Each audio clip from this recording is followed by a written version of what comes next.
하나님의 말씀 출애굽기 6장 6절부터 9절까지입니다. 그러므로 이스라엘 자손에게 말하기를 나는 여호와라. 내가 애굽 사람의 무거운 짐 밑에서 너희를 빼내며 그들의 노역에서 너희를 건지며 편팔과 여러 큰 심판들로서 너희를 속량하여 너희를 내 백성으로 삼고 나는 너희의 하나님이 되리니 나는 애굽 사람의 무거운 짐 밑에서 너희를 빼낸 너희의 하나님 여호와인 줄 너희가 알지라. 내가 아브라함과 이삭과 야곱에게 주기로 맹세한 땅으로 너희를 인도하고 그 땅을 너희에게 주어 기업을 삼게 하리라. 나는 여호와라 하셨다 하라. 모세가 이와 같이 이스라엘 자손에게 전하나 그들이 마음의 상함과 가혹한 노역으로 말미암아 모세의 말을 듣지 아니하였더라. 아멘. 아멘. 여러분, 그 워렌 버핏이라고 하는 투자자가 있습니다. 조지 소로스와 더불어서 세계 그 3대 투자자로 이렇게 불려지는 아주 지혜로운 사람입니다. 이 시대의 현인이라고 할 수가 있지요. 가진 돈을 갖다가 어떻게 굴리고 어떻게 투자해야 진정으로 그 돈을 갖다가 그 돈을 통해서 부를 획득할 수 있는지를 잘 알고 있는 사람입니다.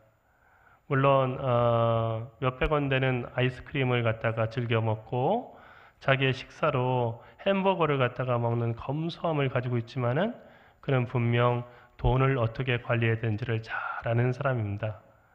그래서 사람들이 이 사람에게 자기가 가지고 있는 자산을 어디에다 투자하고 어떻게 관리해야 되겠습니까? 하는 조언을 듣기를 원해서 이 사람과의 만남을 그렇게 간절히 바랍니다.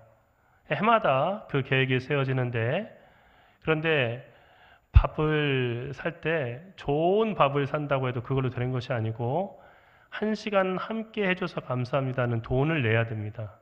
물론 그 돈은 전액 가난한 그런 이웃들을 위해서 자선 그 사업에 전부 다 기증이 되는데 어쨌든 그렇게 만난다는 거예요. 여러분, 1시간 동안 얼마나 많은 이야기 할 수 있겠습니까? 또 영어가 되지 않는다면 중간에 통역이 끼면 그러면 그 대화가 절반일 거고요. 또 밥을 먹고 그리고 또 물도 마시고 하다 보면은 계속 얘기만 할 수도 없고 그 시간이 또 줄어들 텐데, 그런데도 불구하고 사람들이 이렇게 정말 그 식사에 한 끼 그 식사에 정말 많은 돈을 들여서 수억 원의 그 돈을 들여서 한 끼 식사를 하려고 하는 이유가 뭐겠습니까? 그것은 워렌 버핏과 만나서 1시간 동안 이야기를 나누고 밥을 먹고 나면 그것이 곧바로 자기의 자산에 있어서 큰 변화로 이어지기 때문입니다. 어디에 투자하시오? 당신은 이렇게 물질을 관리해야 됩니다 하는 이야기를 듣고 나서 삶을 그대로 실천해 보면 정말 엄청난 수익이 되는 거거든요. 그래서 몇억 원의 그 밥값이 아깝지 않기 때문에 사람들이 점점 올라가는 워렌 버핏과의 그 점심값을 치러가면서도 제발 한 끼만 좀 저하고 식사해 주십시오 하는 사람들이 줄을 선 것입니다. 그런데 여러분, 우리들 중에 대부분은 이렇게 많은 돈을 들여서 워렌 버핏과 식사를 할 수 없을 겁니다. 워렌 버핏이 바빠서도 그렇고 우리가 그 한 끼 식사값을 그렇게 몇 억씩 들여가면서 사람을 만날 여유가 없기 때문입니다. 하지만 우리에게는 워렌 버핏과는 비교할 수 없는 정말 놀라운 지혜와 그리고 삶의 비밀을 알고 계시는 조언자가 계십니다. 그분이 바로 하나님이십니다. 하나님의 말씀을 듣는 사람은 워렌 버핏이 바라보지 못하는 인생의 깊은 지경까지도 깨달을 뿐만 아니라 이 세상의 삶뿐만 아니라 저 세상에서의 영락을 누리는 그 방법까지도 주님으로부터 들을 수가 있습니다. 그런데 문제는 우리가 좀처럼 하나님께 나가서 우리의 문제를 아뢰지 않는다는 거예요. 하나님은 우리를 사랑하십니다. 믿으십니까? 하나님은 우리가 하나님 앞에 좋은 모습으로 서 있을 때만 우리를 사랑하시는 것이 아니라 우리가 용서받지 못할 죄와 허물을 지은 때에도 그 사랑은 변치 않고 우리를 향하시며 또 우리를 더 깊은 사랑으로 감싸십니다. 하나님의 사랑은 죄인을 사랑하시고 그 죄인을 위해서 아들 예수를 내어주신 사랑이시기 때문입니다. 사랑이신 하나님은 말씀으로 세상을 창조하셨습니다. 그리고 그 이후로도 우리에게 말씀하고 계십니다. 하나님의 말씀은 그 자체가 곧 구원이고 치유이고 생명입니다. 이것을 알았던 백부장은 주님께서 그 종의 병을 고치기 위해서 그 집으로 가려고 하실 때 저희 집에 오시지 않아도 됩니다. 제가 감당하지 못합니다. 다만 말씀만 해주십시오. 내 종이 낫기를 원한다. 내 종이 나았다라고 말씀만 해주십시오. 그러면 그것으로 다 충분합니다. 주님이 말씀하시면 제 종이 나을 것입니다. 이것이 바로 백부장의 믿음이었습니다. 하나님의 말씀이 있는 곳에는 반드시 그 열매가 있습니다. 그렇기 때문에 하나님의 말씀을 귀 기울여 듣는 사람은 참으로 복이 있는 사람입니다. 하나님은 누구에게나 생명에 이르는 길을 말씀하고 계십니다. 하지만 누구나 하나님의 말씀을 듣는 것은 아닙니다. 저는 출애굽기를 보면서 애굽의 노예가 되었던 이스라엘 백성들이 애굽을 탈출해서 가나안 땅에 가는 이야기라고만 이렇게 해석할 것이 아니구나 하는 생각을 출애굽기를 다시 읽어가면서 하게 됩니다.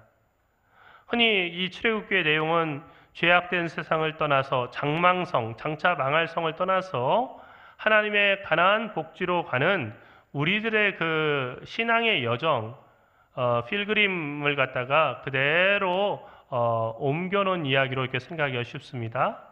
물론 그렇습니다. 이 출애굽기의 내용에는 그런 내용이 있습니다.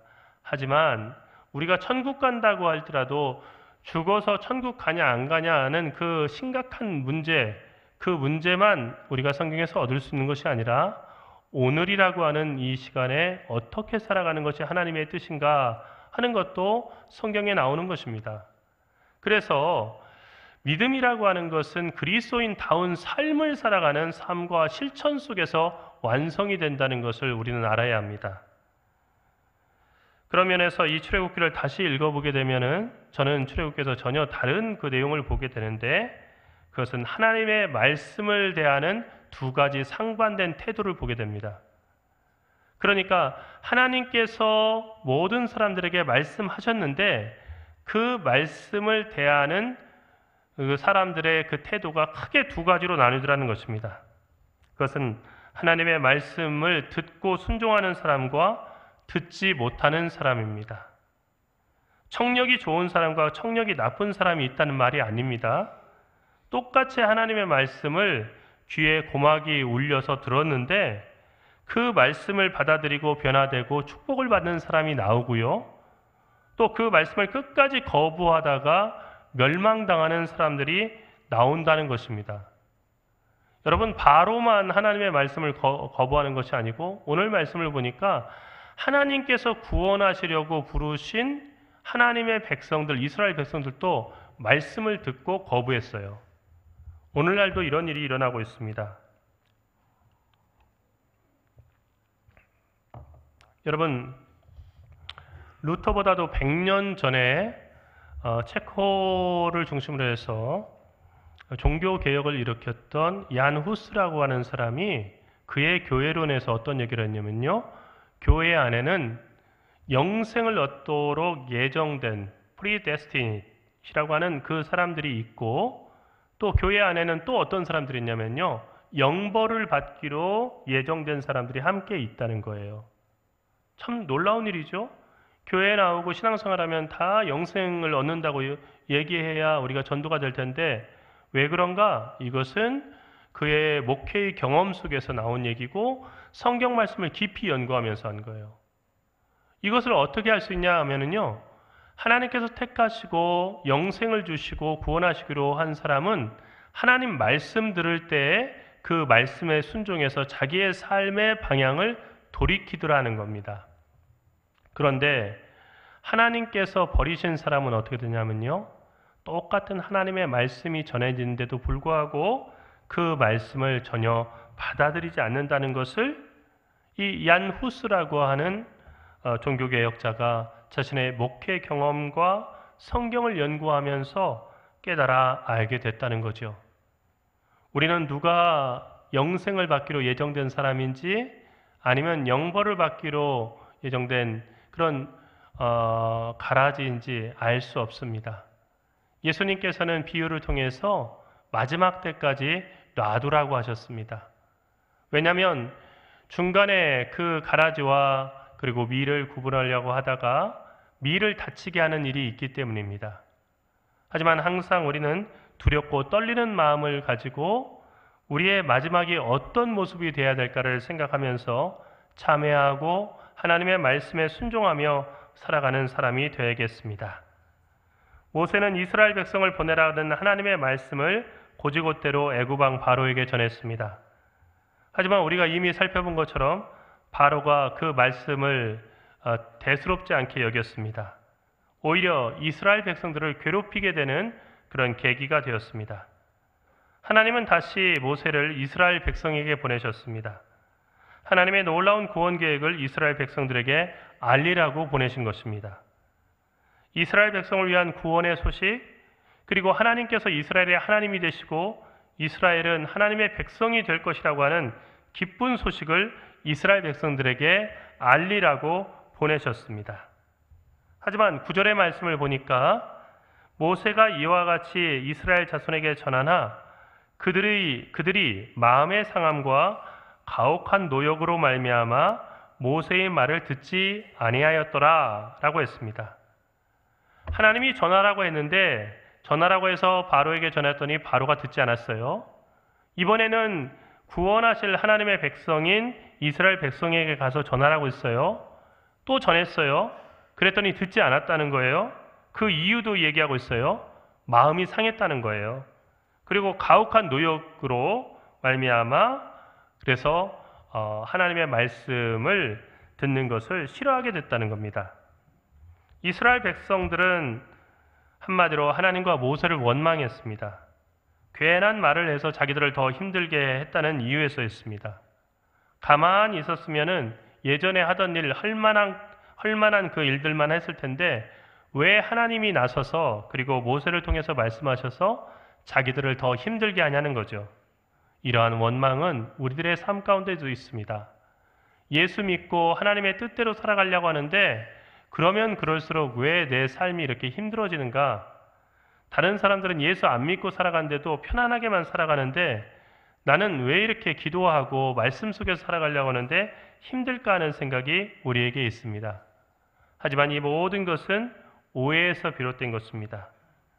하나님은 이스라엘 백성들을 사랑하셨고 이스라엘 백성들이 정말로 괴롭다고 하는 그 순간도 하나님의 놀라운 구원을 이루어 가시는 그 과정이었습니다. 그 과정이 없이는 이스라엘 백성들을 구원하실 수가 없고 그리고 구원하셨다 하더라도 그들이 거룩한 하나님의 백성이 될 수 없었기 때문에 하나님은 거쳐야 될 과정을 다 거치게 하시는 것입니다. 하나님은 오늘 여러분에게도 거쳐야 할 과정을 다 거치게 하십니다. 그것이 때로 원망스러울 때가 있는데 하나님이 이런 고난한 과정들을 다 거치게 하시는 이유는 하나님의 축복이 여러분에게 실현될 때 말씀처럼 그대로 이루어질 때 그 축복을 누릴 수 있는 그릇을 마련하기 위해서입니다. 여러분 복을 주시지만 복 받을 준비가 되지 않은 사람에게 그 복은 아무런 효과가 없습니다. 세상에서 가장 힘든 것이 마음고생입니다. 돈 없어서 고생하는 것도 참 고생이고 그리고 몸이 아파 고생하는 것도 고생이지만 마음고생처럼 심한 것이 없습니다.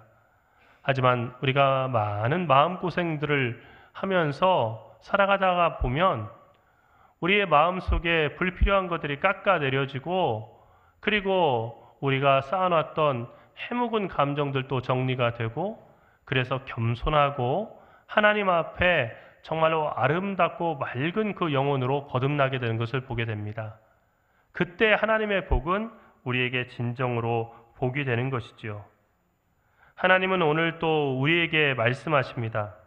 우리를 변함없이 사랑하시기 때문이고 그리고 우리를 구원하시기 위해서입니다. 하나님은 이 자리에 앉아있는 여러분을 너무나 사랑하십니다. 한 사람 한 사람을 너무 사랑하셔서 하나님의 뜻을 오해하지 말라고, 그리고 하나님의 선하신 뜻을 깨달으라고 이 성전으로 부르셔서 하나님 말씀을 듣게 하시는 것입니다. 그런데 중요한 것은 하나님의 말씀을 듣는다고 해서 누구나 다 그 말씀에 순종하는 것은 아닙니다. 여러분, 영어나 독일어 그리고 한국어 어떤 그 말이 됐든지, 중국어도 역시 마찬가지겠지만은 듣는다는 얘기에는요, 귀로 듣는다 하는 hear이라고 하는 그런 뜻도 있지만은 그것은 그 뜻을 순종하다고 하는 그런 말이 안에 들어 있습니다. 독일어의 회렌이라고 하는 말도 듣다는 말이지만은 그 말을 듣고서 그 말에 순종하다는 뜻이 그 안에 들어 있어요.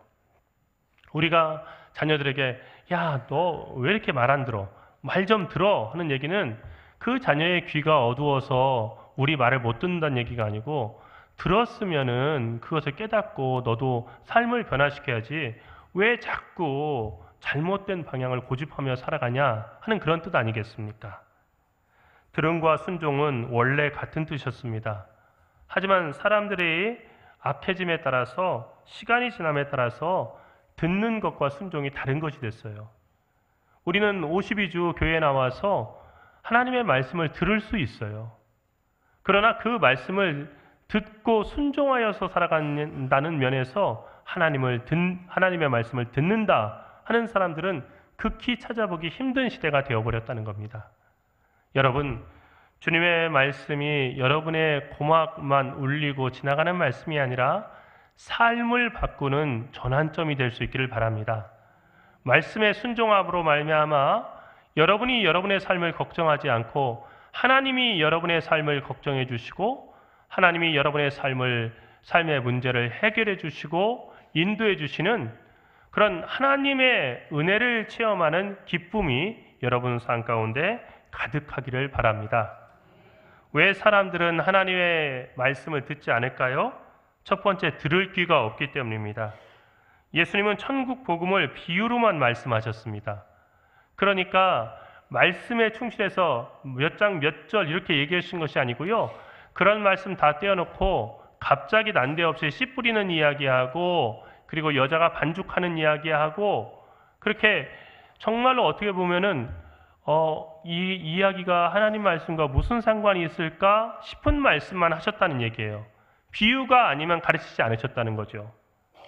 그런데 이렇게 천국 복음을 비유로 전하신 것은 사람들이 쉽게 알아듣게 하기 위해서 그러시기도 했지만, 성경에는 뜻밖의 이유를 대는데 귀로 듣는다고 해도 그 뜻을 다 알지 못하게 하기 위해서 그렇게 비유로 말씀하셨다 얘기했습니다. 어떤 사람이 하나님의 말씀을 알아듣고 순종할 수 있습니까? 신명기 29장 4절의 말씀처럼 하나님은 우리에게 깨닫는 마음과 보는 눈과 듣는 귀를 주십니다. 깨닫는 마음과 듣는 귀를 주실 때에만 우리는 하나님의 말씀을 깨닫고 순종할 수 있습니다. 그런데 성령이 우리에게 임하시면 우리 마음에 지혜를 주시고, 닫혔던 우리의 귀를 열어주시고, 그리고 감겼던 우리의 눈을 열어주십니다. 우리는 끊임없이 우리의 귀를 열어서 하나님의 말씀을 듣게 해달라고 하나님께 간구해야 됩니다. 들을 귀가 없는 사람에게 하나님의 말씀은 잡음일 뿐입니다. 하지만 그 말씀을 들을 수 있는 귀가 열리면 똑같은 말씀이 송이꿀보다 달고, 그리고 온갖 보화보다도 귀한 생명의 말씀이 됩니다. 이 시간 하나님께서 여러분에게 하나님의 말씀을 들을 수 있는 귀를 열어주시기를 간절히 간구합니다. 두 번째로, 이스라엘 백성들이 모세의 말, 그러니까 모세가 전한 하나님의 말씀을 듣지 않았던 이유는 그 마음이 상했기 때문입니다. 이스라엘 백성들의 마음이 왜 상했습니까? 모세가 바로에게 하나님의 말씀을 전한 다음에 자신의 일들이 가혹하게 많아졌다고 생각했기 때문입니다. 모세가 그런 말만 안 했어도 덜 힘들었을 텐데, 모세의 그 말 때문에 내가 더 힘들어졌다고 생각했기 때문에 모세를 미워했고, 그리고 모세를 통해서 말씀을 전하시는 하나님까지 미워하게 된 것입니다. 여러분, 하지만 이스라엘 백성들의 마음이 상한 진짜 이유는 따로 있었습니다. 애굽에서 430년을 지내고 노예가 되어 살면서 이스라엘 백성들은 하나님의 음성을 듣는 일을 잊어버렸기 때문입니다. 하나님은 조상 아브라함 때부터 이삭, 야곱을 통해 말씀으로 이끄시는 삶이 얼마나 중요한지를 보여주셨습니다. 그러니까 그들이 애굽에 올 때까지 이 모든 일은 하나님의 말씀을 따라서 순종해서 된 일입니다. 그런데 애굽에서 430년간 풍요롭게 살면서 그 후손인 이스라엘 백성들은 하나님의 음성을 듣는다는 것조차 다 잊어버리게 되었습니다. 즉 하나님의 말씀 없이 살아가는 사람이 된 것입니다. 하지만 신명기서에서 말씀하듯이 사람은 떡으로만 사는 것이 아니라 하나님의 말씀으로 살아가는 것입니다. 말씀을 읽지 않고 산다는 말은, 말씀을 듣지 않고 살아간다는 말은 다시 말해서 그 사람은 이미 죽었다는 뜻입니다. 이스라엘 백성은 살았다는 이름은 있지만 실상은 죽은 사람들이었습니다. 말씀을 들을 수 없었기 때문입니다. 오늘날에도 하나님의 말씀을 듣는 귀가 닫힌 채 상한 마음만 가지고 살아가는 그리스도인들이 많습니다. 그들은 하나님의 이름을 압니다. 또한 어렴풋이나마 교리적으로 하나님께서 자신들을 사랑하신다는 사실도 압니다. 하지만 말씀의 기갈로 인해서 굶어 죽어갑니다. 또 마음 가운데 그 마음이 상해서 말씀을 듣지 않는 경우도 있습니다. 하나님의 말씀을 읽고 듣지 않기 때문에 그들은 이미 영양실조로 죽은 자와 같습니다. 하나님의 음성을 듣는 방법을 잊어버리게 될 때 우리 삶은 피폐해집니다. 여러분에게 한 가지 이 두 번째 마음이 상했기 때문에 말씀을 듣지 못했다 하는 것과 연관돼서 말씀을 드립니다. 말씀을 전하는 주의 종들과는 항상 친밀한 관계를 유지하려고 그렇게 노력하십시오. 때때로 크고 작은 오해들이 있어서 또한 주의 종들을 갖다가 서운하게 생각하고 전하는 말씀까지도 멀리하는 경우가 있습니다. 이것은 여러분의 영혼의 유익에 결코 좋지 않습니다. 하나님께서는 미련한 전도의 방법, 그러니까 설교의 방법을 통해서 여러분에게 구원의 길을 열어주시기 때문입니다. 그러므로 할 수만 있다고 한다면 최선을 다해서 말씀을 전하는 주의 종과 좋은 관계를 맺으려고 하십시오. 그때 말씀이 들려오는 것입니다. 그리고 서운하고 그리고 마음에 상한 부분이 있다면 그것을 성령의 도우심을 받아서 치유받기를 간구하십시오. 하나님께서는 여러분이 하나님의 말씀을 들을 수 있는 그런 마음이 되도록 도우실 것입니다. 마지막으로 이스라엘 백성들이 하나님의 말씀을 듣지 못한 이유는 가혹한 일 때문입니다. 할 일이 많아졌다는 것입니다. 할 일이 너무 많아져서 하나님의 말씀을 들을 시간이 없다는 것이지요. 그런데 하나님의 말씀은 여러분의 삶 전체에 관한 하나님의 뜻입니다. 원 포인트 레슨입니다. 정말로 중요한 삶의 문제를 해결할 수 있는 모든 열쇠가 하나님의 말씀 가운데 있습니다. 어떻게 여러분의 삶이 새로워질 수 있고 의미 있어지며 여러분이 고민하며 기도하는 그 기도의 내용들이 해결이 될 수 있고 그리고 여러분의 자녀와 여러분의 삶 속에서 풍성한 열매를 거둘 수 있는지 이 모든 것에 대한 가르침이 하나님의 말씀에 있습니다. 그 말씀과 가르침을 외면하고 내 나름대로 열심히 일하는 것은 매우 미련한 일입니다. 그런데도 많은 사람이 부지런함이라고 하는 이름으로 말씀을 들을 시간을 회피합니다. 제가 대학에서 학생들을 가르칠 때 기말고사가 끝나고 중간고사가 끝나고 나면 학생들이 한결같이 와서 이렇게 하는 얘기가 있어요. 정말 시달리죠. 교수님, 이거 점수 조금만 높여주시면 안 됩니까? 저 국가장학금 받아야 되고요. 저 진짜 어려운 상황입니다. 점수 저를 좀 높여주십시오. 저 진짜 열심히 했는데 얼마나 열심히 했는지 모릅니다. 저 뭐 공부한 것도 가져와요. 이렇게 공부했는데 제가 점수가 안 나온 겁니다. 그래서 어디를 공부했나 하고 이렇게 보니까요. 제가 시험에 난다고 한 부분이 아닌 부분을 열심히 막 줄 긋고 막 형광색 칠하고 막 그러면 공부한 거예요. 내가 이거 예상 문제 줬는데 거기서만 날 것 같지 않아서 내가 거기서만 난다고 약속했는데 아니 그래도 뭔가 있어서 앞부분만 본 거예요. 뒷부분은 아예 보지도 않고. 여러분 우리들의 노력이 이런 거 아니에요? 하나님 말씀대로 살겠습니다. 다만 제가 해야 될 일을 하고요. 하나님께 묻지도 않아요. 방법 다 알아요. 그리고 하나님이 어떤 얘기를 해도요. 그 이야기를 가볍게 생각하는 거예요. 사랑하는 성도 여러분, 일을 많이 한다고 일 잘하는 사람이 아닙니다. 바쁘다고 성실한 사람이 아니에요. 밤새 그물을 던졌던 베드로는 단 한 마리의 물고기도 잡지 못했습니다. 그는 어부로서 경험도 많았고 갈릴리 호수를 손바닥 보듯이 훤히 볼 수 있는 그런 사람이었습니다. 무엇보다 그는 성실했습니다. 밤을 새워서 그물을 던졌습니다. 그런데 한 마리도 잡지 못했다는 거예요. 도저히 있을 수 없는 일이 일어난 것입니다. 아침이 되자 실망해서 그물을 손질하고 빨리 집에 가서 자려고 그물 청소를 하고 있는 그에게 예수님이 나타나셨습니다. 그리고 다짜고짜 깊은 곳에 가서 그물을 던지라고 하셨습니다. 이것은 전문 어부인 베드로의 그 귀에는 전혀 말도 안 되는 어린아이와 같은 그런 조언이었습니다. 하지만 이상하게도 베드로는 낯선 나사렛 사내의 말씀을 따라서 깊은 곳에 가서 그물을 던졌습니다.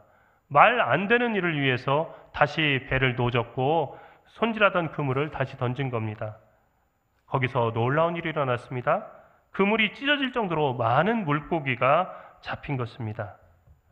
사랑하는 하늘가족 여러분, 할 일이 많고 바빠서 하나님 보러 올 시간이 없다고 우리는 생각하고 또 하나님께 그렇게 변명하기도 합니다. 하나님의 말씀을 듣는 것은 사치일 만큼 지금 내가 할 일이 바쁘다고 생각합니다. 하지만 이 모든 것은 하나님의 말씀을 듣지 않기 때문에 그 하나님의 말씀을 들을 수 있는 귀가 닫혀 있기 때문에 우리 삶에 반복되는 어리석은 그런 행동들입니다. 모든 일에 앞서서 하나님의 말씀을 듣기에 힘쓰십시오. 그러면 여러분이 해야 될 일이 분명해질 것입니다. 주의를 어떤 일이 있어도 거룩하게 지키며 하나님 말씀을 듣는 일에 목숨을 거십시오. 일주일을 살아갈 지혜와 능력이 여러분에게 주어질 것입니다. 도저히 이 문제는 해결할 수 없어서 교회에 가서 예배를 드리는 것보다는 나 혼자 고민해야겠다 생각할 때 그 일을 다 내려놓고 하나님의 일에 힘쓰십시오. 여러분, 유대교에는 아주 유명한 하나의 전설이 내려오는데 한 사람이 성경을 썼다는 거예요. 근데 성경을 기록한다는 것이 창세기, 출애굽기, 레위기, 민수기, 신명기까지 5권의 책을 쓰는 건데 이거 쓰는데 얼마 걸리냐면요. 3년이 걸려요. 왜 3년이 걸리냐면 양 피지에다가 홈을 파고 거기다 잉크를 채우고 하는데요. 한 사람이 읽어주고 한 사람은 듣고 쓰고 그리고 그 쓴 것을 다른 한 사람이 봅니다. 그래서 3명이서 달라붙어서 3년 동안을 써야 이 율법서 5개, 모세의 5경을 쓰는 겁니다. 그런데 이 사람이 3년 동안을 다 쓰고 마지막 한 단어만 쓰면은 이 모세 5경, 신명기가 다 끝나는 그 한 단어를 딱 남겨놓고 있었는데 기도 시간이 되었다고 하는 종소리가 울렸대요. 이 사람이 잠깐 생각했어요. 3년 동안을 다른 거 안 하고 이 일에다만 전념해 왔는데 이거 어차피 하나님의 일인데 한 단어 쓰고 내가 기도하라 조금 오늘만 늦게 가면 어떨까 하는 생각이 들었어요. 근데 순간 어떤 생각이 들었냐면요. 그러나 하나님과 기도하기로 약속한 시간이고 하나님을 만나는 시간인데 이거 잠깐 내려놓고 갔다 오자 해서 그대로 내려놓고 기도하고 왔대요. 했더니 기도하고 왔더니 마지막 그 한 단어는 황금으로 쓰여져 있더라는 거예요. 내가 쓰지 않았는데 하나님께서 완성하셨다는 것입니다.